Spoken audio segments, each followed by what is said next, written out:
A todos, buenas tardes. Bueno, voy a grabar una sesión sobre el servicio de DHCP porque esta tarde hemos tenido un problemilla con la sesión de Webex en la que habéis asistido alguno de vosotros en directo y bueno, pues como he dicho, se me pasó poner para que se grabara el audio y por lo tanto el vídeo estaba bien pero el audio no se escuchaba, así que voy a repetir pues lo principal que hemos dicho a lo largo de la sesión de hoy. Bueno, a los que habéis estado esta tarde, como ya habéis visto, aquí en el Classroom de la clase de recuperación de servicios en red, os he colgado todo el material necesario para ir trabajando tanto con los contenidos de la primera evaluación como los contenidos de la segunda evaluación. Aquellos que tengan solo la segunda evaluación, pues deberán de empezar a hacer las prácticas que están colgadas aquí, la práctica 4 y la práctica 5, para lo cual es conveniente que vayáis descargando, vamos, en realidad debería de estar hecho ya, pues lo que os colgué en la semana del 30 de marzo al 3 de abril. En concreto, para la segunda evaluación os tenéis que descargar la máquina virtual que implementa el entorno de emulación, if, y configurarla tal y como se os dice aquí. Además, como os he dicho también esta tarde, en el canal de YouTube que he creado, pues tenéis disponible en la lista de reproducción de red de datos una serie de vídeos que os explican paso por paso cómo realizar esta práctica, la práctica 5, que es la práctica final, que es la que engloba, digamos, todos los contenidos fundamentales que hemos visto a lo largo de la segunda evaluación. La práctica 4 también se realiza en ese entorno de emulación if y pues también podéis ir trabajando sobre ella. En la sesión de hoy lo que vamos a ver es la configuración de un servicio, que es el servicio de DHCP, que es un contenido propio de la primera evaluación. De hecho, fue la primera práctica que hicimos a lo largo de la primera evaluación. Evidentemente se tendrán que poner sobre todo las pilas aquellos que tengan pendientes los contenidos de la primera evaluación junto con lo de la segunda para la recuperación de junio. Entonces, en ese sentido, lo que vamos a ver hoy pues es la primera práctica que hicimos, como digo, en la primera evaluación. ¿De acuerdo? Ya os he dicho que los contenidos teóricos no se pueden ver correctamente en las clases de recuperación porque es imposible cubrir las dos primeras evaluaciones en la mitad de la tercera evaluación, que prácticamente es lo que se dedica a repaso de los contenidos de estos módulos de servicio en red y de seguridad informática, que son los que yo imparto en segundo de informática.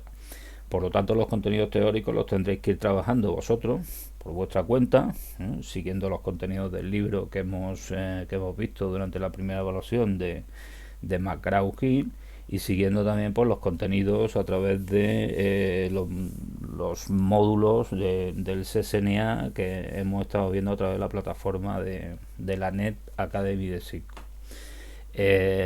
Aquí lo que vamos a hacer es repasar fundamentalmente las prácticas, que es donde normalmente tenéis mayor problema y donde luego a la hora de hacer el examen práctico pues estáis un poquito más flojos. Y hoy vamos a empezar, como digo, con la práctica que trata sobre el servicio de DHCP. Aunque no me voy a meter en camisa de once varas con respecto a lo que es la teoría de ese servicio, sí que voy a comentar un poquito lo que es lo básico. Entonces me vais a permitir un momentito que abra un PowerPoint que hay por aquí. Está sacado del libro que hemos seguido como referencia para lo que es la configuración de servicios en red, que es el libro de McGraw-Hill. Y bueno, comentar lo básico en referencia a este servicio, que es lo siguiente. ¿Qué es el servicio de DHCP? Pues las siglas de DHCP vienen de Dynamic Host Configuration Protocol, protocolo de configuración dinámica de equipos, y como su propio nombre indica, pues va a ser un servicio que se encargue de configurar de una manera automática y dinámica, bueno, una serie de parámetros, en este caso de parámetros de red, a lo que son los clientes que lo soliciten. ¿Cuáles son esos parámetros que se configuran a través del servicio de HCP? Bueno, pues fundamentalmente la dirección IP, que además puede ser IPv4 o IPv6, es decir, yo tengo un servicio para IPv4, un servicio de HCP para IPv4 y un servicio de HCP para IPv6. No funciona exactamente igual en un caso y en otro, pero al final lo que resuelve es lo mismo, que es la dirección IP que se le va a asignar al equipo cliente que la solicita. Otro parámetro que se configura es la máscara de su red, es decir, delimitar en qué subred voy a trabajar, máscara de subred en IPv4 y longitud de prefijo en IPv6. Y luego, aunque lo básico sea esas dos cosas, dirección IP y máscara de subred, pues tengo también otra serie de parámetros adicionales que se pueden configurar con el servicio, como son, por ejemplo, la puerta de enlace, por si yo tengo necesidad de salir a otra red, pues saber a dónde tengo que mandar los paquetes para poder salir a otra red. Y luego pues puedo configurar también cosas como por ejemplo los servidores DNS, por si tengo que realizar una conversión de nombre de dominio a direcciones IP, típicamente cuando utilizo un navegador para conectarme a un dominio generalmente público, como los que hay en internet. Entonces tengo que traducir esa dirección del nombre de dominio a la dirección IP correspondiente, que es lo que maneja el protocolo IP, el protocolo de enrutamiento. Aparte de eso también se pueden configurar más cosas, como por ejemplo el nombre de dominio o como por ejemplo un servidor Wins, etcétera, etcétera. ¿Dónde se configura un servidor de HCP? Pues cualquier sitio que sea susceptible de prestar ese servicio. Quiero decir, se puede configurar un servidor de HCP en una máquina que esté dando servicio. Y esa máquina puede ser un Linux o puede ser un Windows. De hecho, nosotros vamos a configurar aquí este servicio tanto en un Linux como en un Windows Server. Pero ¿puedo configurar ese servicio en otro sitio? Pues sí, también hemos visto. De hecho, en la segunda evaluación, que el servicio de HCP es un servicio básico que se puede configurar, por ejemplo, en un router, en una interfaz o en un conjunto de interfaces de un router. Si los routers generalmente tienen un servicio de HCP levantado para dar direcciones IP a aquellos clientes que se están conectando en una de sus interfaces. Se puede programar también, por ejemplo, en un punto de acceso, sin necesidad de que ese punto de acceso sea un router, aunque lo más normal es que yo tenga integrado en el mismo dispositivo lo que es un punto de acceso inalámbrico y un router hoy en día, ¿no? Pero puedo tener también exclusivamente puntos de acceso que sean capaces de prestar un servicio de HCP. En definitiva, que lo puedo tener configurado en muchos sitios. Nosotros en la sesión de hoy lo vamos a configurar en un Linux, en un servidor Linux. Yo puedo configurar, yo puedo trabajar en un entorno de red sin tener un servicio de HCP. Bueno, pues evidentemente sí. O sea, yo podría configurar manualmente todo lo que son los parámetros de red de los equipos que se integran dentro de mi entorno conmutado de red y pues funcionar sin ningún tipo de problema. ¿El problema dónde está? El problema está en que cuando la red va creciendo, la configuración manual de esos parámetros es muy tediosa y es muy engorrosa. Y a medida que la red crece y se va haciendo más grande, pues ese trabajo se va haciendo todavía mucho más complicado, ¿no? Normalmente cuando yo tengo un número de equipos considerable dentro de una empresa, dentro de una red de una empresa, pues no tiene sentido que haga una configuración manual, porque además eso me da muy poca flexibilidad para modificar lo que es mi red. Si por ejemplo muevo un equipo desde una subred que yo tenga en una planta a otra subred que yo tengo en otra planta, tengo que reconfigurar otra vez el equipo cuando me lo llevo al otro sitio. Y si el número de equipos que yo tengo en mi red crece mucho, pues voy a tener muchos problemas para llevar un apunte correcto de todas las configuraciones manuales de los equipos, ¿no? Entonces en la práctica eso no se da. Cuando las redes se van haciendo más grandes, yo necesito un servicio automático para la configuración de los equipos. Y en ese sentido, es donde toma valor el servicio de DHCP. Por lo tanto, aunque yo puedo funcionar sin DHCP, hoy en día en la mayoría de los sitios yo tengo un servicio de DHCP. De hecho, todos nosotros en nuestra casa, lo más normal es que tengamos un router que me permite salir a internet, y en ese router tengo configurado un servicio de DHCP, que es el que me permite que si por ejemplo me conecto a través del interfaz inalámbrico que tenga el router, pues me asigne una dirección automáticamente y yo no le tengo que poner una IP manualmente al móvil o a la tablet o al portátil que esté utilizando.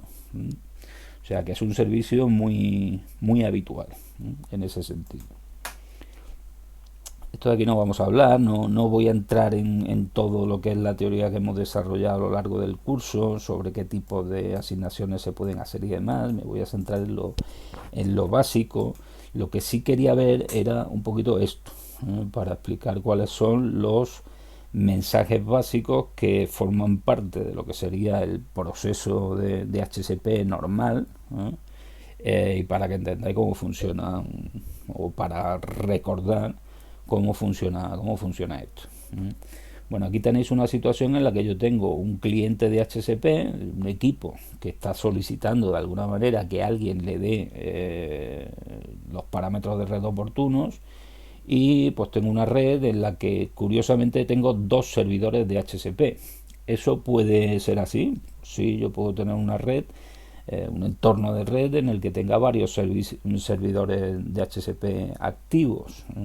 No es lo normal, no es lo conveniente, pero sin embargo sí que se puede dar, y de hecho en algunas situaciones, en algunos casos, incluso es intencionado por el hecho de que si me falla un servidor de DHCP, pues el otro me esté dando el servicio correspondiente.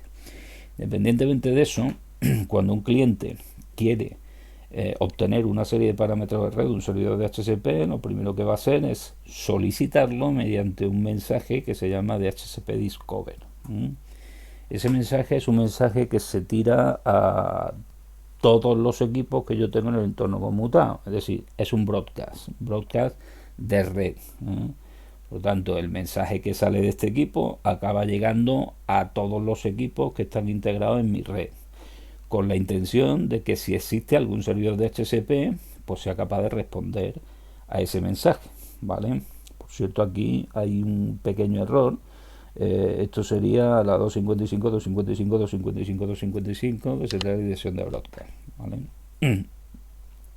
Bueno, por otra parte, ese mensaje acaba llegando, como digo, a todos los equipos de la red, y entre ellos, en este caso, hay dos servidores de DHCP. Como son servidores de DHCP, en principio esos dos servidores de DHCP contestan con un paquete que se llama DHCP offer, es decir, con una oferta de parámetros de red al cliente que lo está solicitando. Se puede dar la circunstancia de que a este cliente le lleguen dos ofertas, de dos servidores diferentes, como estáis viendo ahí. En ese caso, ¿cuál es la oferta que toma el cliente? Pues normalmente la primera que le llega. Y cuando acepta una oferta determinada, ¿qué es lo que ocurre? Pues el cliente va a mandar un mensaje que se llama DHCP request. Ese DHCP request también es un mensaje de tipo broadcast, es decir, acaba llegando a todos los equipos que yo tengo en mi entorno conmutado. Y con ese mensaje de request se comunica cuál es la oferta que el cliente ha aceptado. Es decir, si existen varios servidores de DHCP, en este mensaje va una identificación del servidor cuya oferta se ha aceptado. Y eso lo ve el otro. El otro que mandó una oferta también lo ve, y por lo tanto pues ya declina o pasa de la oferta que le había mandado al cliente en su momento, ¿vale? El proceso de DHCP se resuelve finalmente con el asentimiento del servidor oportuno, al que le ha llegado el request aceptando, digamos, la oferta que le había mandado en una primera instancia. Pues ese servidor genera lo que sería un asentimiento para conformar definitivamente lo que sería la oferta que se le ha dado al cliente. Entonces con eso se resolvería lo que sería el proceso de DHCP. Y eso, pues normalmente se dice que se completa lo que es el proceso DORA. DORA viene de las iniciales de esos 4 mensajes que hemos comentado: del DHCP Discovery, de la oferta que lanza el servidor, del request que lanza el cliente y de el asentimiento que finalmente lanza el servidor hacia el cliente, con el cual se queda consolidada la primera oferta que se le hizo. Luego eso es conveniente saberlo, porque evidentemente es el funcionamiento básico de este protocolo. Otra cosa importante que creo que por aquí se detalla, por algún sitio, vamos a ver por dónde estaba. Bueno, estaba por algún sitio. Una cosa interesante es el tema de los puertos que se utilizan. Mira, por aquí está. El tema de los puertos que se utilizan con este servicio. Este servicio en principio utiliza los puertos de transporte 68 y 67. En concreto, el puerto 68 lo utiliza el cliente para mandar todos los mensajes hacia el servidor, y el puerto 67 es el puerto por el que contesta el servidor. Además, en este caso se utiliza como protocolo de transporte el UDP.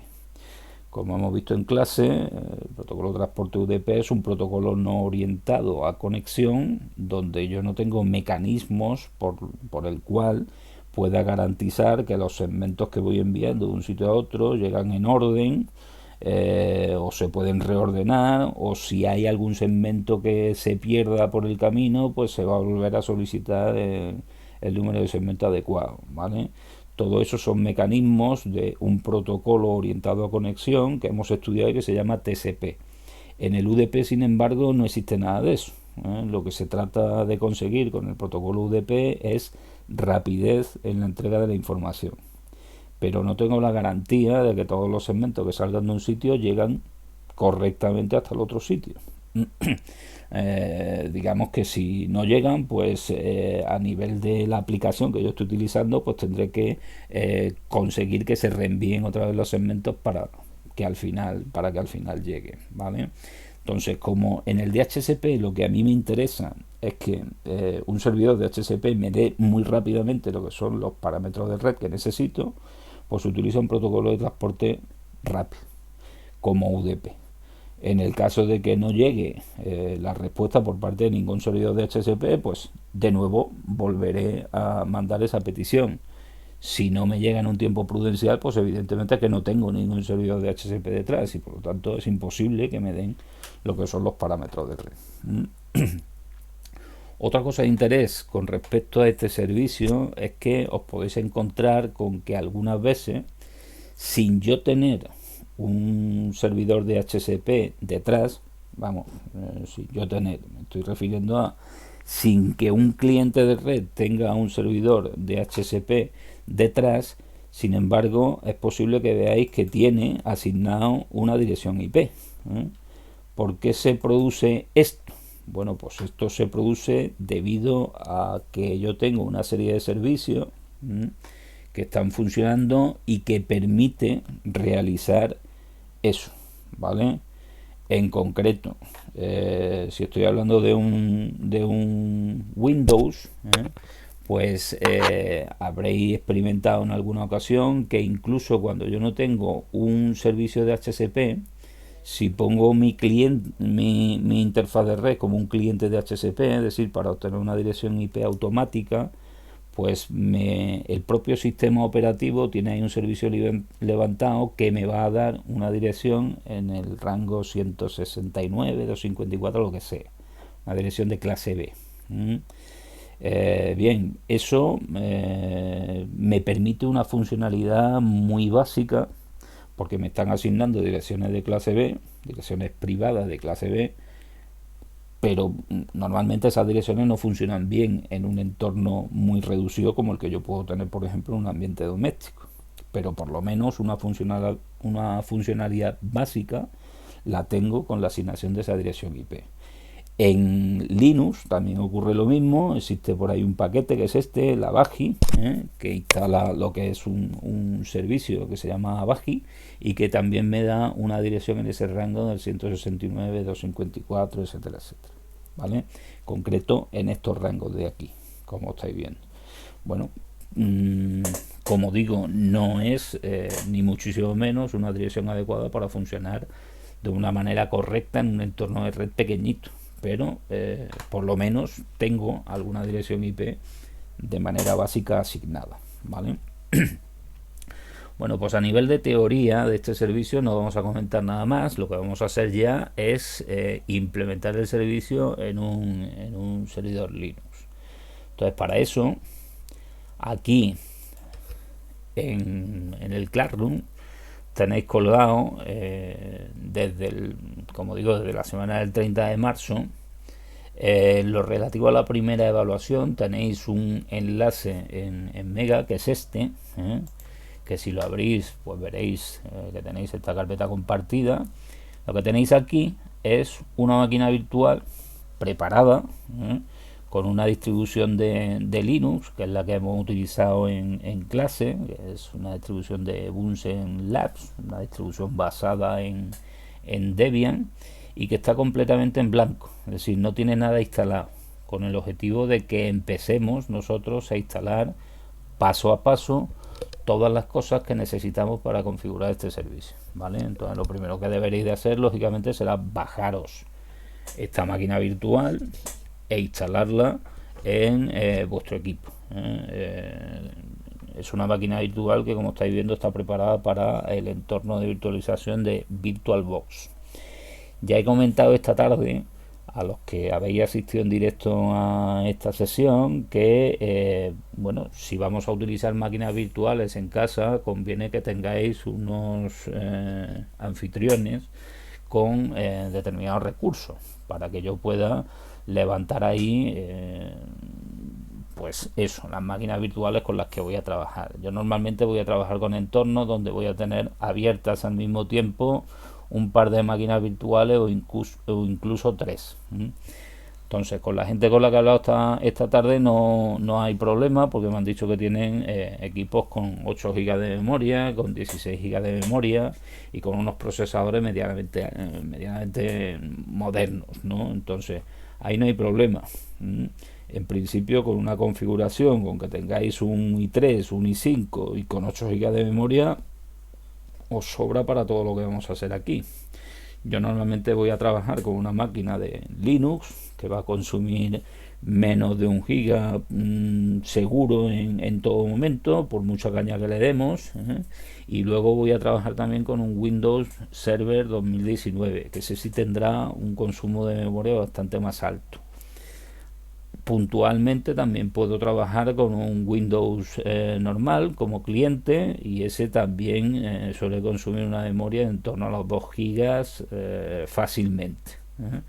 Por lo tanto, por eso, teniendo un anfitrión con 8 gigas de memoria, pues no tengo mucho problema para echar a andar lo que vamos a ver aquí. Bueno, pues esto lo tenéis que descargar. Son 4 gigas y pico. Ya sabéis que con Mega yo tengo la limitación de que si no tengo un acceso premium, pues cada 8 horas tengo una limitación, creo que es de 4 gigas de transferencia, pero no pasa nada.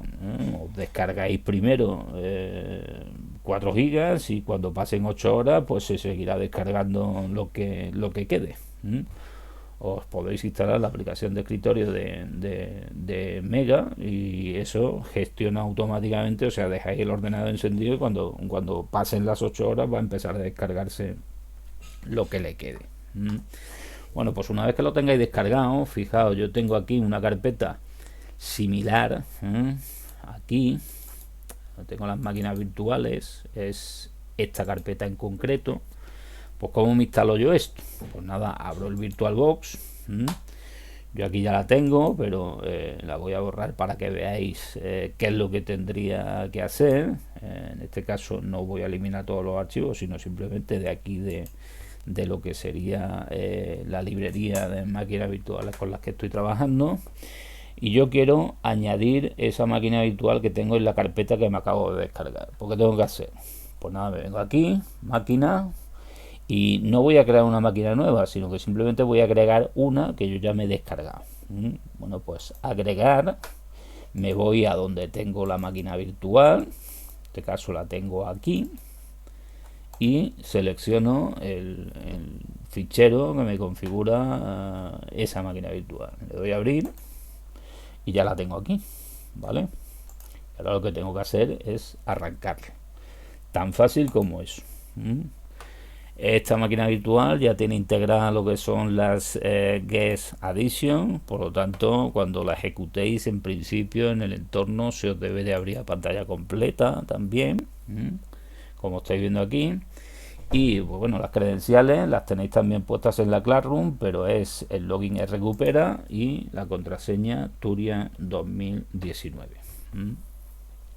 Y con eso, como veis, entro en lo que sería el Linux que me he preparado. Como digo, es una distribución que se conoce con el nombre de Bunsen-Lax. Es una distribución basada en Debian, por lo tanto todas las herramientas para gestor de paquetes y demás las conocemos porque las hemos trabajado con distribuciones de Debian generalmente.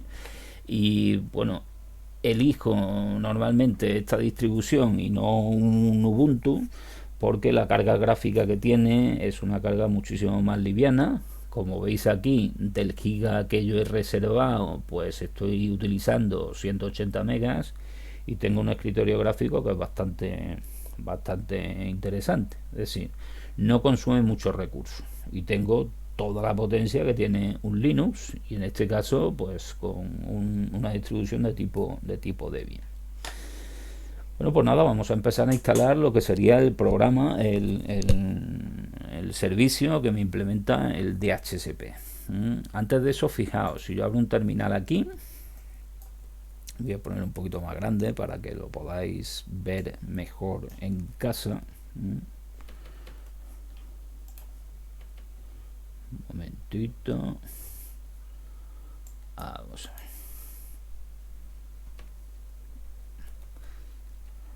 Bueno, ahora no me permite.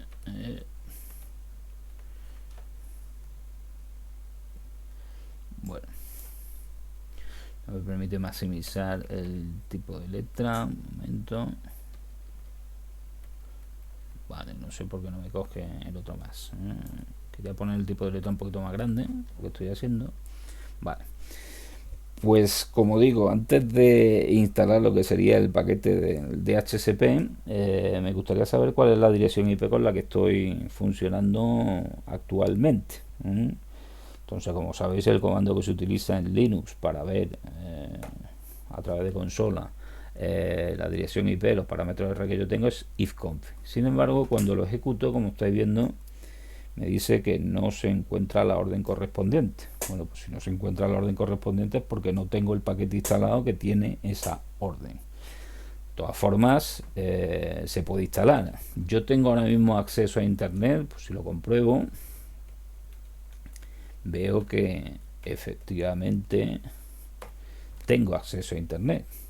En consecuencia, si tengo acceso a internet, me puedo descargar un paquete adecuado. Por cierto, ahora veremos cómo tengo configurada la interfaz de red para que me permita este acceso a internet que estáis viendo. Pero antes de eso, ¿cuál es el paquete que contiene el comando ifconfig? Si no os acordáis, porque de memoria yo no tengo por qué saber qué paquete tiene esto, este comando, pues como tengo acceso a internet, abro un navegador y le pregunto a San Google, ¿no? Le digo paquete que tiene el comando ifconfig. Y bueno, como veis, casi todos los enlaces que aparecen al principio me dice que el paquete que contiene ese comando es NetTools. Pues nada, sabiendo cómo se llama el paquete, yo ya puedo decir que quiero instalar ese paquete.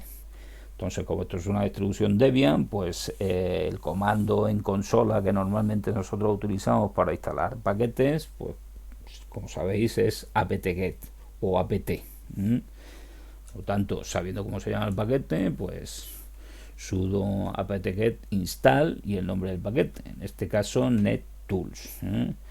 Os recuerdo que Linux tiene la ventaja de que si yo voy escribiendo las cosas y le doy al tabulador, pues me permite autocompletar. En este caso, si pongo sudo apt-get install ne y le doy al tabulador un par de veces, me dice: tienes 165 posibilidades que empiezan por ne. ¿Quieres que te las muestre todas? Si le digo que sí, pues ahí lo tengo todo. Pero la ventaja que tiene esto es que si yo salgo, esto en realidad es un more, si le doy a Q salgo y sigo escribiendo, como veis, me va a ir filtrando por todo lo que yo tenga escrito. De manera que si pongo net y una T, net y guión, y le doy al tabulador dos veces y ya me salen solo dos paquetes. Pero si pongo una T, como solo hay un paquete que empieza por net guión T, cuando le doy al tabulador me lo autocompleta como NetTools, ¿vale? Bueno, pues nada, lo instalo, me pide la contraseña para ejecutar el sudo. En este caso, el usuario que está creado es un usuario con privilegios para poder ejecutar eso. Por lo tanto, pongo la contraseña del usuario recupera, que es Turia 2019, y se instala el paquete. Puede ser que con algunos de los paquetes que nosotros instalemos a lo largo de estas sesiones y demás, me diga que tengo algún problema porque no se encuentra el paquete o hay algún tipo de problema con la actualización del paquete o lo que sea. Si os pasa eso en alguna ocasión y no es algo que yo haya hecho aquí que podáis ver, puede ser que sea debido a que los repositorios de la distribución no están actualizados. Como os he dicho, os he entregado una distribución completamente limpia, es decir, he hecho la instalación con la ISO de la distribución y no he actualizado nada. Por lo tanto, sería conveniente que antes de poder instalar nuevos paquetes hicierais una actualización de los repositorios y de los paquetes que ya tenéis en el sistema. Recuerdo que eso se hacía con el sudo apt-get update. Una vez que hayáis actualizado los repositorios del sistema, también es conveniente que si alguno de los paquetes tienen actualizaciones, pues se actualicen. Eso se conseguía con el sudo apt-get upgrade. ¿De acuerdo? De todas maneras, si surge algún tipo de problema de este tipo que os estoy comentando a lo largo de estas sesiones, pues ya veremos cómo lo resolvemos. Bueno, pues ya tengo instalado el NetTools. En consecuencia, ya tengo el comando ifconfig disponible, como estáis viendo. Y en este caso, para lo que son los adaptadores de red de distribuciones de Debian, normalmente se está utilizando últimamente esta nomenclatura. Pues aquí tenéis que mi tarjeta de red, mi adaptador de red, tiene una dirección IP 10.02.15. ¿Por qué tiene esa dirección IP? Bueno, pues porque el VirtualBox, como ahora os explicaré, para los adaptadores que yo tengo configurados como una NAT, pues la red que utiliza es justamente esta, ¿vale? Sin embargo, como veis, yo puedo desde esa red salir perfectamente a internet, como os he demostrado antes, porque tengo un pin con una dirección de internet. En este sentido, os quiero explicar un poquito cómo va el tema de lo que son los adaptadores de red en una máquina virtual. Fijaos, si yo me voy a la configuración de esta máquina y aquí en el adaptador de red, yo veo que lo tengo como un adaptador de tipo NAT. NAT, sabéis que significa traducción de nombre de red. Es decir, cuando yo tengo un adaptador de una máquina virtual en NAT, lo que estoy haciendo es que el entorno de virtualización, en este caso VirtualBox, se comporta prácticamente como si fuera un router con respecto a ese adaptador. Es decir, está traduciéndome lo que son las direcciones que yo tengo en la máquina virtual a las direcciones que yo tengo en la red del anfitrión, ¿vale? La red del anfitrión, mi caso es también un Linux. Fijaos que yo en el anfitrión estoy trabajando en una red que es, bueno, aquí estoy utilizando el interfaz inalámbrico, es esta. 172.30.128.0, ¿vale? Porque es un /24. Y sin embargo, aquí la máquina virtual tengo un 10.00, si lo vemos, un 10.002.15. Y tengo conectividad perfectamente desde mi máquina virtual hasta el anfitrión, y tengo conectividad desde mi máquina virtual hasta internet. ¿Por qué? Bueno, porque el entorno de virtualización me está haciendo la traducción de direcciones desde esta red a la red del anfitrión, ¿vale? Es decir, hace lo mismo que hace un router. Un router, cuando yo salgo a un espacio público, pues me traduce lo que son las direcciones de mi espacio privado al espacio público. El NAT es una cosa que se inventó con el IPv4 precisamente para no agotar todo el espacio de direccionamiento público IPv4. O sea, ahí las direcciones de IPv4 son de 32 bits y eso no deja un margen demasiado grande para toda la cantidad de gente que estamos en el mundo, ¿vale? Entonces se inventaron el tema de direccionamiento privado en IPv4. Y yo tengo direcciones privadas de clase A, direcciones privadas de clase B, direcciones privadas de clase C, que puedo utilizar en cualquier ámbito privado. Y ahora, cuando yo quiera salir con los equipos de esas redes privadas a un espacio público como internet, pues se hace un NAT.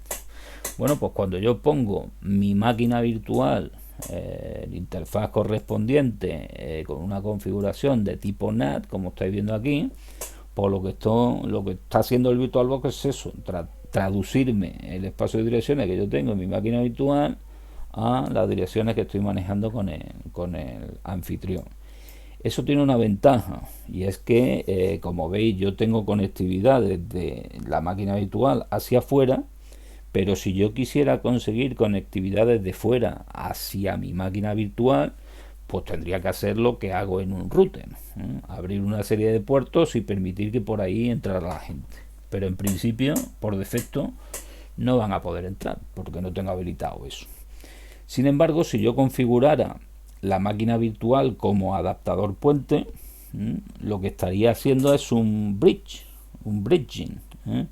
Sí, sería equivalente a decir que mi interfaz de esta máquina virtual yo la pincho en una boca de un switch y en la otra boca del switch tengo el anfitrión. Por lo tanto, la máquina virtual ve la red del anfitrión. Y eso tiene un inconveniente, y es que todo equipo que pueda acceder al anfitrión va a poder también acceder a la máquina virtual. Es decir, estoy abriendo mi máquina virtual a lo que sería el exterior. Por lo tanto, puede ser un problema de seguridad si no lo controlo. Y luego también tengo la posibilidad de definir lo que es una red interna. Es decir, yo puedo hacer que una máquina virtual trabaje en lo que sería una red interna. En ese caso, si yo pongo otras máquinas virtuales también en esa red interna, esas máquinas virtuales solo se verán entre ellas, pero no verán lo que hay fuera de esa red interna. Esto es un modo de funcionamiento muy interesante para lo que nosotros vamos a hacer aquí. Lo que vamos a hacer es configurar servicios y luego trataremos de probar esos servicios con clientes. Entonces, si yo en una red interna meto lo que sería el servidor y meto lo que es el cliente, voy a poder testear el servicio entre esos dos equipos sin interferencia desde fuera, ¿vale? Yo eso lo voy a utilizar mucho para chequear los servicios, porque cuando estaba en el instituto recuerdo que normalmente yo chequeaba los servicios poniendo la máquina virtual como un adaptador puente, y lo probaba con el anfitrión y con el resto de equipos que estaban conectados en la misma red. Pero aquí no puedo hacer eso. No puedo hacer eso porque si yo lo pongo, yo configuro, por ejemplo, un servidor en una red determinada y luego quiero probarlo con el anfitrión debería de estar en esa red. Y en el momento en que eso pase, pues cuando estemos conectados a través de Webex y demás, no voy a poder estar conectado con vosotros. Entonces, en ese sentido, no lo voy a probar utilizando una red interna en lugar de con el anfitrión. ¿De acuerdo? Bueno, pues dicho eso, de momento lo voy a dejar como NAT, ya lo cambiaremos después. vamos a instalarnos el paquete que me configura el servicio DHCP. Antes de eso, ya he estado preguntando esta tarde en qué directorio se guardan normalmente los ficheros de configuración de los servicios en Linux. Alguno de los dos que se ha conectado se acordaba, otro no. Bueno, pues recuerdo que eso estaba en etc. El directorio que cuelga el nivel RAID y que es etc es donde yo tengo todos, en general, casi todos los ficheros de configuración de casi todo lo que tengo en Linux. Y en concreto de los servicios que yo vaya configurando. Si yo quiero ver si tengo ya algo en referencia al servicio de DHCP, pues uno podría preguntar si tengo algo que haga referencia a DHCP, y lo puedo hacer con este comando. Con este comando, ls, como sabéis, es para ver el contenido de un directorio determinado. El "-l" va a dar lugar a que la información se me presente en un formato detallado, en un formato largo que se llama. El D es para decirle al ls que si encuentra directorios me los muestre como si fuera un archivo y no me muestre todo lo que contiene el directorio. Y DHCP asterisco es la cadena de búsqueda que yo le estoy especificando, es decir, el filtro que le estoy especificando al ls. Quiero que me muestre solo algo que empiece por DHCP y continúe por lo que continúe, ¿vale? El asterisco, como sabéis, es un comodín para sustituir cualquier cadena de caracteres. Bueno, pues si yo hago eso, ya me doy cuenta que dentro de este sello tengo un directorio, como estáis viendo, que se llama DHCP, y yo no he instalado todavía ningún servicio de DHCP aquí. Entonces, ¿qué es lo que puedo tener en ese directorio? Pues si me meto dentro del directorio, veo que lo que tengo es esto. Este fichero de aquí, de los otros no vamos a hablar, pero este fichero de aquí es el fichero que me configura el cliente de DHCP. Yo ya tengo un cliente de DHCP. De hecho, fijaos que el interfaz que yo tengo ahora mismo en mi máquina virtual, que es este, está configurado como cliente de DHCP. Entonces, para que esto funcione, evidentemente yo tengo que tener un cliente de DHCP. Bien, pues este fichero que tenéis aquí es el fichero que me configura ese cliente.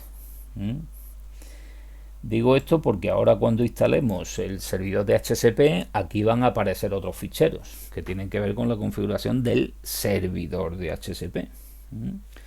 Bueno, pues ¿cuál es ese fichero que cuál es ese servicio que vamos a instalar?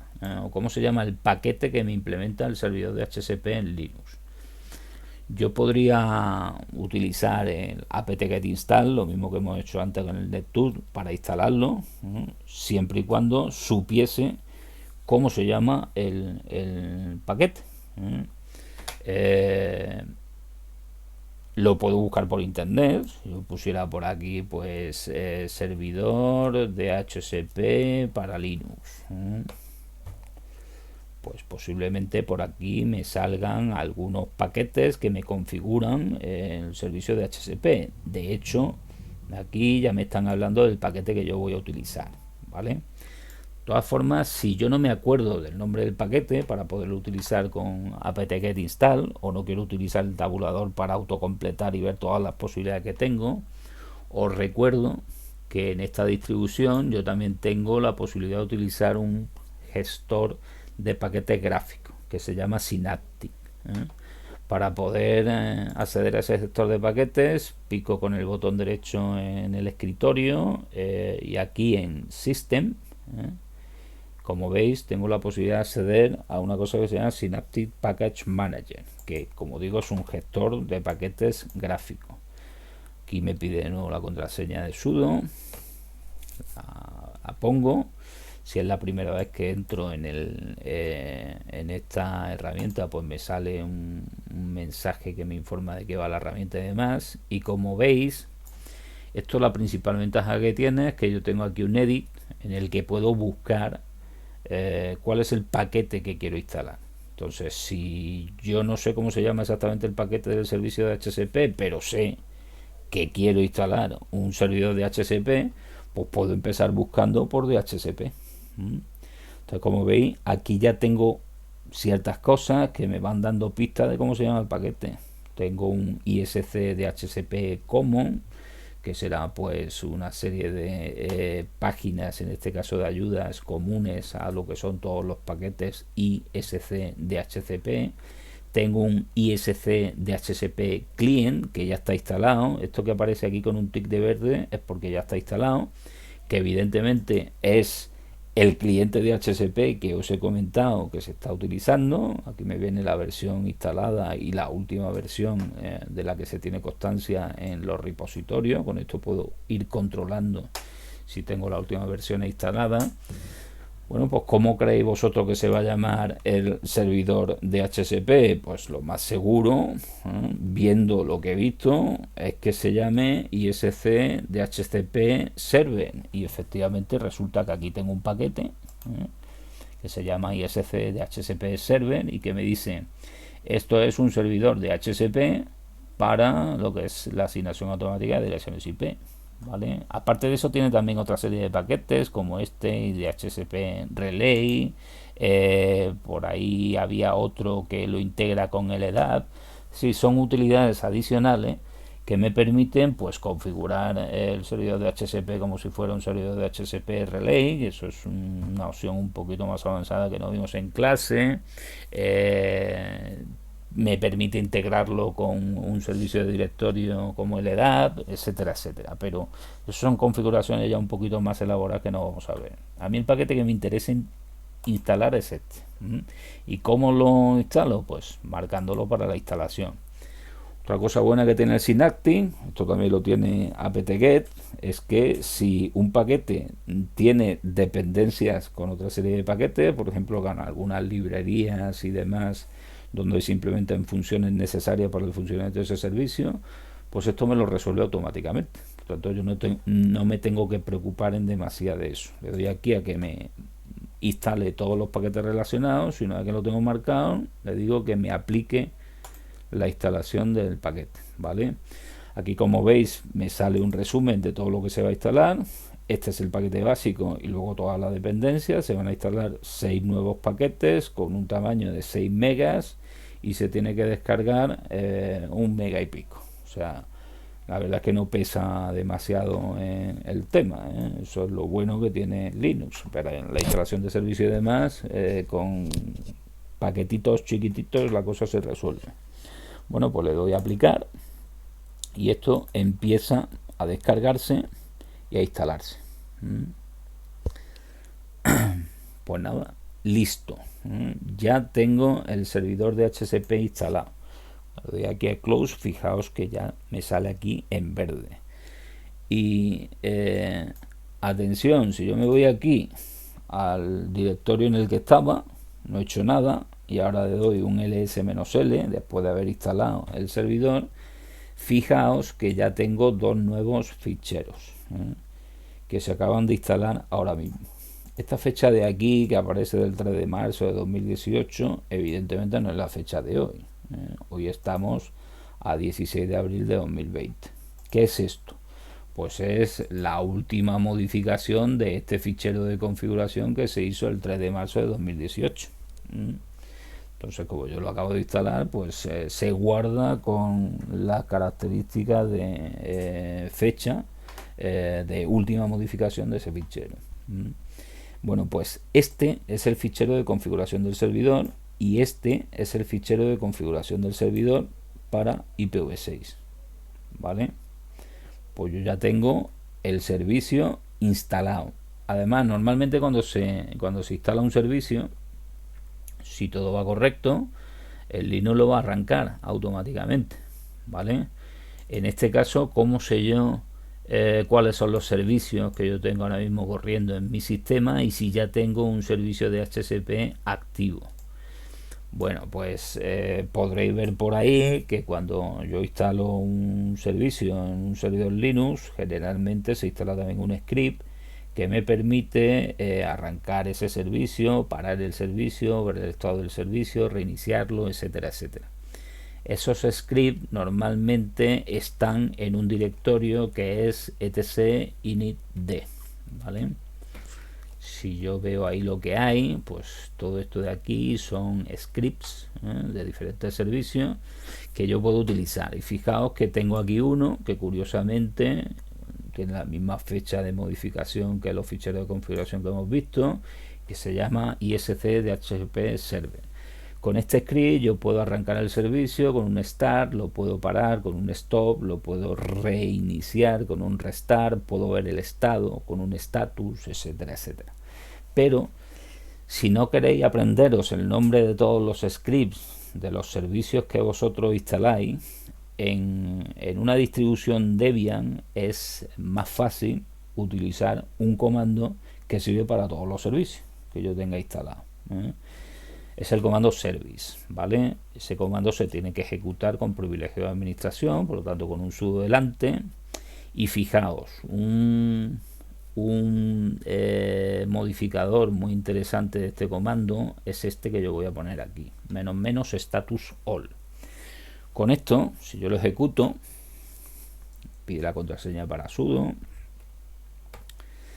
voy a tener una lista de todos los servicios que yo tengo instalado en el sistema, ¿vale? Y como veis, al lado de cada servicio me aparece un menos, un más, también me puede aparecer en algunas ocasiones una interrogación que me da idea de si el servicio está funcionando, no está funcionando, o no sé si está funcionando o no está funcionando, ¿no? De todas maneras, os digo, no os fiéis mucho de eso, porque existirán ocasiones en las que yo tengo aquí un más y el servicio sin embargo no está funcionando correctamente. Yo utilizo el status all, este que estáis viendo aquí, simplemente para ver el nombre de los servicios.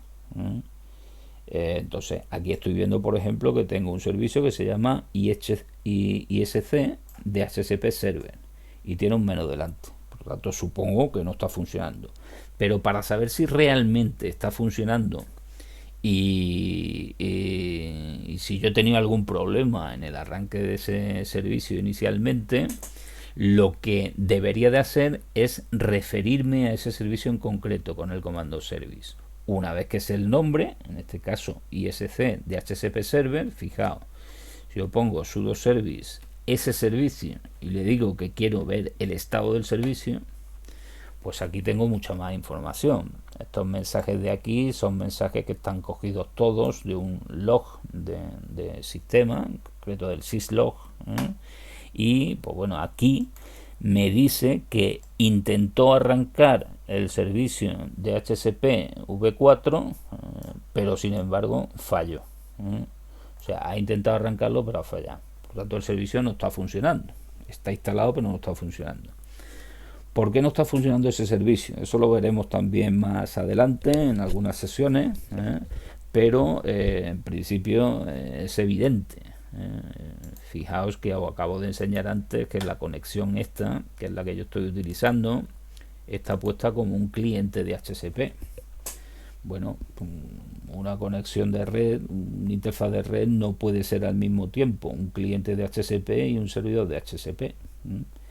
O sea, que un servicio de DHCP tiene que tener obligatoriamente en la interfaz por la que se presta una dirección IP estática. Luego ya veremos que para resolver el hecho de que el servicio no se levante, lo primero que tendremos que hacer lógicamente será poner una dirección IP estática en esta interfaz, pero eso lo veremos más adelante, ¿vale? Bueno, pues eso por ahí. Si me voy otra vez al directorio etc de DHCP y veo los ficheros que se me han incorporado, estos dos.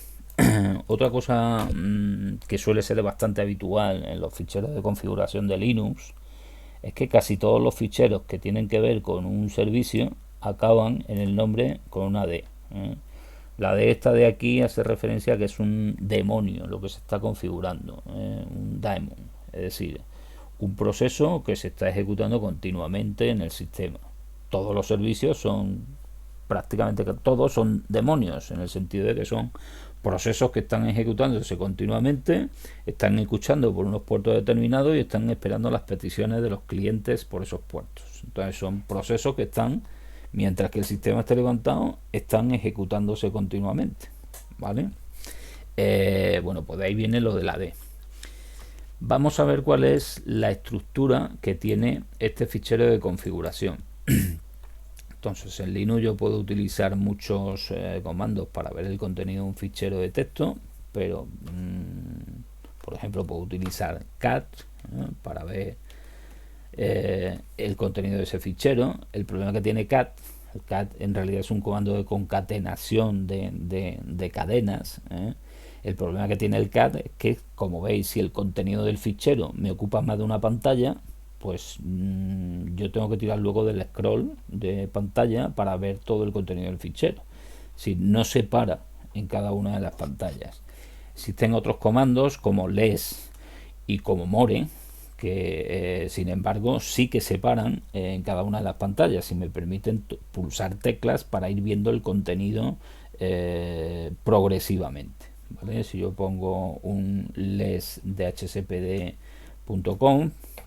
pues fijaos que me muestra en principio la primera pantalla y yo puedo ir pasando de pantallas o pasando de líneas con o bien el retorno de carro o bien la barra espaciadora. Con la barra espaciadora voy pasando de pantalla en pantalla y con el retorno de carro de línea en línea, ¿vale?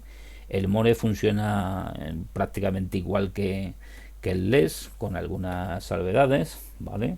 Pero me permite lo mismo. Con el retorno de carro voy pasando de línea en línea y con la barra espaciadora de pantalla en pantalla.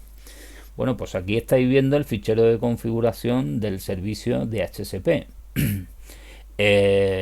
Los ficheros de configuración de Linux suelen venir con una configuración por defecto y con muchas de las opciones de configuración comentadas. Siempre que veáis vosotros una línea que empieza con un hashtag en un fichero de configuración, en este caso de DHCP, quiere decir que esto es un comentario. Si no tiene validez a efectos de configuración del servicio, simplemente se pone para tener una aclaración acerca de qué estoy queriendo decir con una determinada directiva, ¿vale? En casi todos los servicios que yo pueda instalar en un servidor, sea de Linux o de Windows, yo tengo un montón de opciones. Tengo muchísimas opciones. Nosotros no vamos a comentar aquí todas las opciones, ni muchísimo menos, sino que nos vamos a centrar en lo que son las opciones principales de cada servicio. Entonces, en este sentido, os digo, en este fichero de configuración, como veis, muchas de las líneas son comentarios. Luego tengo otras líneas que no son comentarios. Por ejemplo estas, por ejemplo estas, por ejemplo esta de aquí. Bueno, pues de las líneas que no son comentarios yo me voy a centrar en lo que es lo fundamental para la configuración de este servicio. ¿Qué es lo fundamental para la configuración de este servicio? Pues, por ejemplo, estas dos de aquí. Esto lo iremos viendo cuando hagamos la práctica correspondiente con más detenimiento, pero estas dos de aquí son las que permiten configurar lo que es un tiempo de concesión por defecto. Concretamente esta línea es lo que hace, y un tiempo de concesión máximo. Los tiempos están expresados en segundos. Luego aquí lo que estoy diciendo es que este servidor de DHCP va a tener un tiempo de concesión por defecto de 600 segundos, o sea 10 minutos, y un tiempo máximo de concesión de 7200 segundos, o sea 2 horas.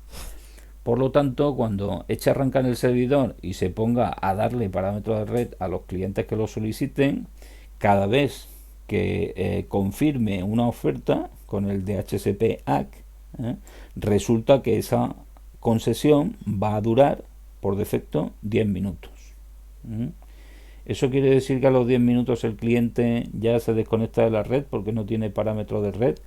Pues no, porque el cliente, antes de que se agote ese tiempo de concesión, podrá renovar esa concesión.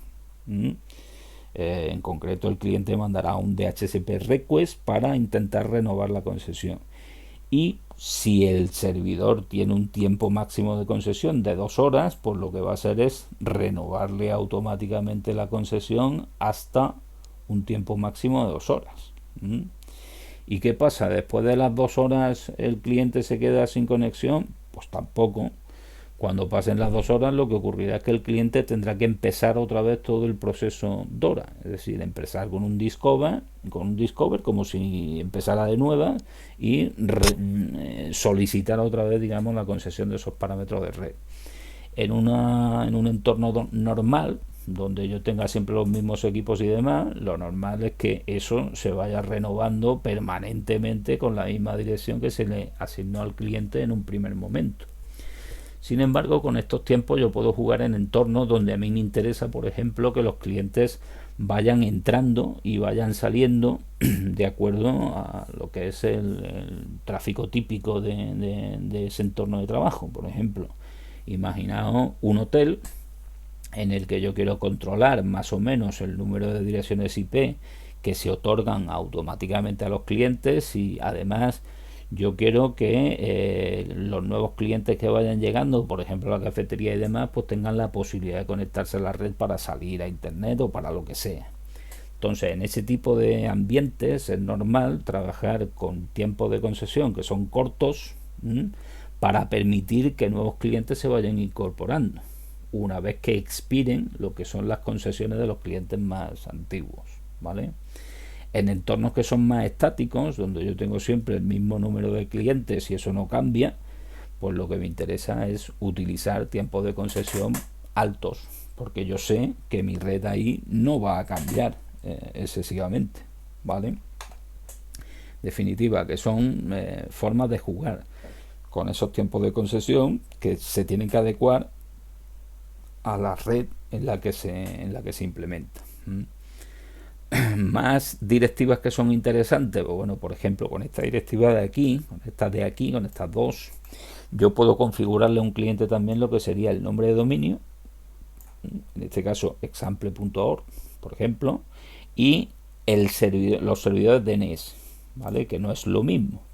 Con uno yo estaría configurando el nombre de dominio al cliente, por si ese cliente necesita tener un nombre de dominio asociado. Por ejemplo, si yo voy a utilizar un servicio que requiere de la configuración de ese nombre de dominio, como por ejemplo el Active Directory, que habéis visto con Antonio Rodríguez, sistema operativo de red.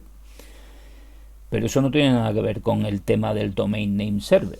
Bueno, no tiene nada que ver, relativamente. Con esta directiva de aquí, yo lo que le voy a configurar al cliente son los servidores DNS que va a utilizar. Y eso sí que es un servicio básico que sirve, pues, por ejemplo, cuando yo quiero traducir un nombre de dominio a una dirección IP. Típicamente cuando utilizo un navegador y pongo un nombre de dominio, y eso se me tiene que traducir a la dirección IP correspondiente. Con esto yo le asigno al cliente los servidores DNS. Con esto lo que le estoy asignando es el nombre de dominio. Más cosas de interés. Bueno, en la configuración de un servicio de HCP, una cosa básica, o sea, una directiva básica que vamos a tener que utilizar es esta, ¿vale? Como veis aquí me viene comentado, simplemente es un ejemplo de lo que es una declaración básica de subnet de subred y demás, pero yo podré quitar luego los comentarios y adecuarlo al caso en que a mí me ocupe, ¿vale? Con esto de aquí es con lo que yo voy a configurar de manera básica un servidor de HCP con Linux, en este caso el ISC de HCP Server integrado, como veis, en una distribución Linux. Fijaos, con subnet yo estaría especificando la subred de trabajo en la que voy a trabajar. Con Netmask, evidentemente, defino lo que sería la máscara de subred correspondiente a esta subred. Con esta directiva de aquí estoy diciendo que voy a trabajar en la subred 10.254.239.0 y con una máscara de subred 255.255.255.224, es decir, con un /27.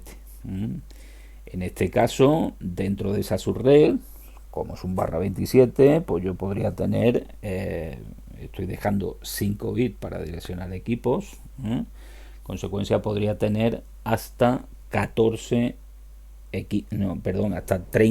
equipos. 2 elevado a 5 son 32, pues menos la combinación de todo 0 y la combinación de todo 1, pues podría tener hasta 30 equipos dentro de esa subred. Pues bien, una vez que yo declaro la subred, con la directiva de range yo voy a especificar cuáles son las direcciones que quiero resolverle a los clientes que me lo soliciten. En este caso estoy definiendo aquí un rango de direcciones que van desde las 10 hasta las 20. Por lo tanto, un conjunto de 11 direcciones. 10, 11, 12, así hasta la 20. Eso quiere decir que cuando me llegue una petición de un cliente, yo voy a poder tirar de un pool de direcciones que va a ser este, que va desde la 10 hasta la 20. Todas dentro, evidentemente, de mi subred. Con eso, yo ya estaría consiguiendo asociarle la dirección IP al equipo y la máscara de subred, porque la máscara de subred se define aquí, ¿vale? Pero además yo puedo asociarle otras cosas, como por ejemplo lo que consigo con el option routers. Con el option router yo lo que defino es la puerta de enlace para esos clientes, de manera que si quieren saltar a otra red, pues ya saben que tienen que dirigir los paquetes a esa puerta de enlace que yo especifique aquí. En este caso estoy especificándolo a través de un nombre de dominio, pero normalmente esto se hace con una dirección IP. Si yo lo especifico con un nombre de dominio, tendré que tener detrás un servicio que me traduzca este nombre de dominio posteriormente a lo que sería la dirección IP correspondiente, ¿vale? O sea, con option routers defino la puerta de enlace. Y ya sabemos que con option domain name service yo defino los servidores DNS, que son los parámetros básicos que yo necesito para tener conectividad dentro de una red conmutada, para poder salir a otra red con la puerta de enlace y para poder traducir los nombres de dominio a direcciones IP con el servicio DNS. Otra cosa interesante, como habéis visto, yo he definido, por ejemplo, la directiva de Option Domain Name Service aquí arriba, fuera de la declaración de la subred. ¿Eso se puede hacer dentro de la declaración de la subred? Es decir, ¿lo podría poner aquí? Pues sí, lo puedo poner aquí. Y de hecho, si lo pongo aquí, tiene prevalencia sobre esto que defino a nivel global. Es decir, siempre todas las directivas que yo meta dentro de una declaración de subred van a tener prioridad con respecto a las directivas globales que yo ponga fuera. Consecuencia, si yo editara este fichero, para editar el fichero puedo utilizar cualquier editor de texto, pero nosotros en clase, como ya sabéis, hemos utilizado el Nano por su simplicidad y porque viene integrado dentro de esta distribución. De todas maneras, el que quiera dedicarse a la administración de sistemas, les recomiendo que se mire el VI, como os he dicho en clase, porque es el editor que vais a tener disponible siempre en todos los entornos Linux. Pero bueno, en este caso, como de lo que se trata de configurar el servicio, fijaos, yo esta directiva de aquí que la tengo en global, si yo me viniera aquí a la declaración de la subred, bueno, evidentemente tendría que quitar el comentario de esto para que tuviera validez. Y luego, si pusiera aquí la directiva de Option Domain Name Servers y pongo, por ejemplo, el servidor de Google, pues si me llega una petición de un cliente de esta subred, que yo tendré configurada en una de las interfaces de la máquina, ¿cuál es el servidor DNS que se le va a asignar a ese cliente? ¿Este o este que yo tengo a nivel global? Pues siempre se le asignará el que yo tengo dentro de la subred.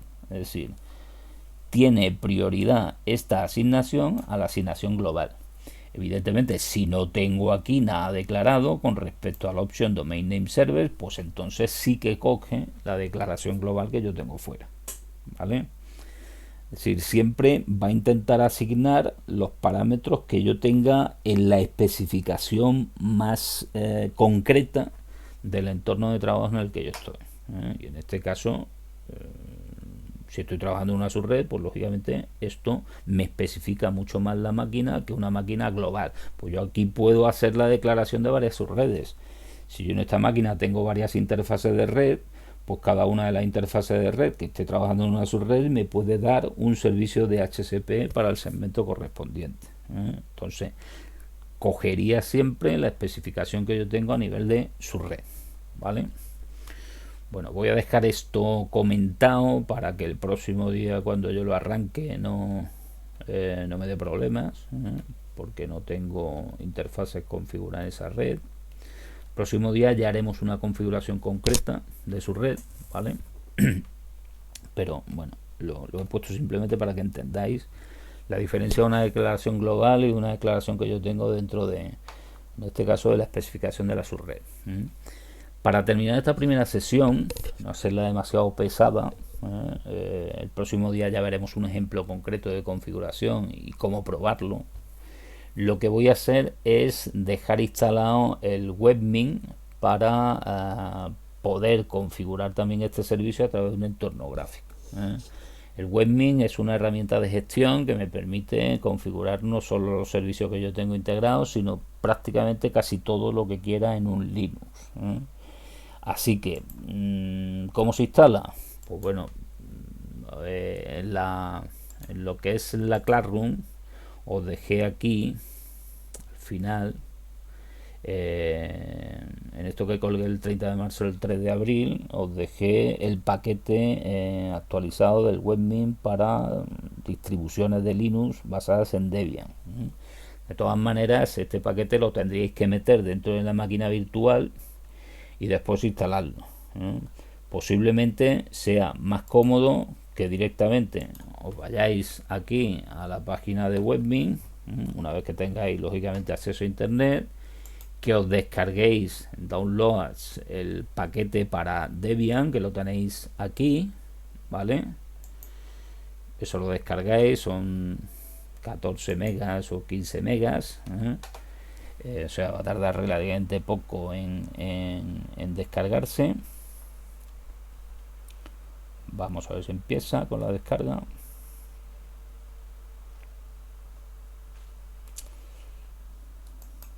Está tardando más de la cuenta.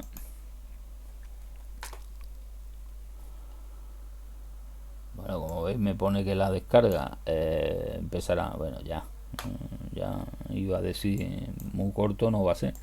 Bueno, cuando salga esto, pues guardáis el fichero en la carpeta de descargas por defecto.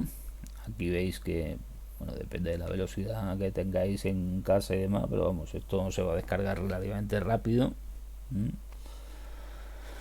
Y al ser un paquete preparado para una distribución de tipo Debian, como en este caso es Bunsen Labs, pues directamente haciendo un clic en el paquete se me va a instalar, ¿vale? Bueno, ya que estamos utilizando la distribución de Bunsen Labs, me voy a permitir la licencia de hacerle un poquito de publicidad, porque la utilizo todos los años en el instituto. Pues bueno, el que vea esto y que no sea el instituto, que conozca esta distribución. A mí es una distribución que me gusta mucho porque, como digo, está basada en Debian, por lo tanto tengo todas las herramientas que tengo en cualquier distribución de Debian, y además es una distribución muy liviana, ¿vale? Porque el entorno gráfico que utiliza es un escritorio muy liviano y funciona muy bien. Por tanto, por eso la utilizo, ¿vale? Bueno, pues una vez que se haya descargado completamente el paquete, lo tendréis, como digo, en la carpeta de downloads. Aquí está. Y como es un paquete preparado para la distribución Debian, hago un clic aquí y me salta automáticamente el instalador de paquetes, que verificará que está correcto el paquete y me permitirá instalarlo. Pues pico aquí. Bueno, he visto algo que quería comentaros antes de instalarlo. Fijaos, antes de instalarlo, esto ya lo sabéis, lo que habéis estado en el instituto, pero cuando yo instale este paquete, en realidad lo que va a ocurrir es que se va a instalar un servicio web, además seguro, utilizando un certificado digital que responde en el puerto 10.000. Por lo tanto, para acceder al webmin, al entorno que me va a permitir configurar el Linux, lo que yo tendré que poner en un navegador es esto, ¿vale? Y la primera vez Como el certificado es un certificado interno que no está validado por una entidad certificadora, no está respaldado, digamos, por una entidad certificadora, pues me va a decir que cuidado, porque en principio me voy a conectar a un sitio que tiene un certificado que no he validado.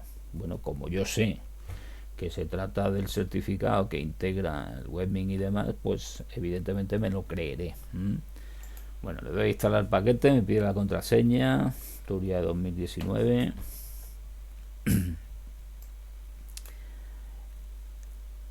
No debería de tardar excesivamente en instalarse. De hecho, como veis, está descargando todos los paquetes dependientes que son necesarios para que funcione correctamente este webmin. Y bueno, pues cuando termine, que será dentro de poco,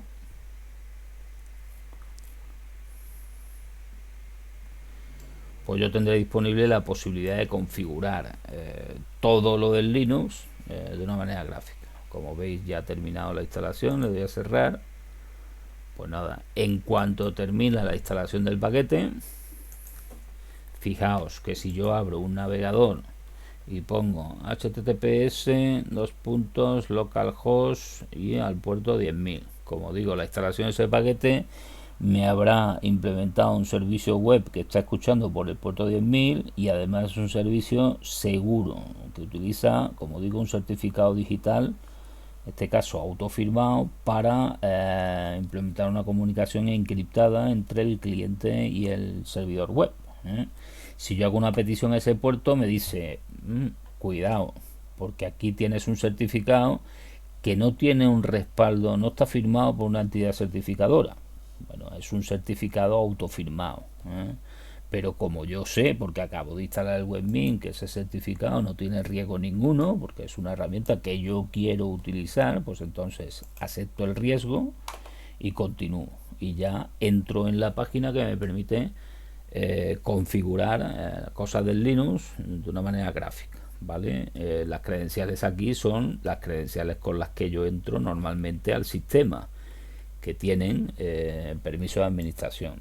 ¿Sabes? Cuando me logueo, pues ya estoy dentro del webmin. Como digo, esto es una plataforma que me permite la configuración de prácticamente todo lo que puedo configurar en Linux, y entre ellos de los servicios que yo monte. Como el servicio de HCP estaba instalado antes de instalar el webmin, esto lo ha reconocido automáticamente y me ha instalado el modulito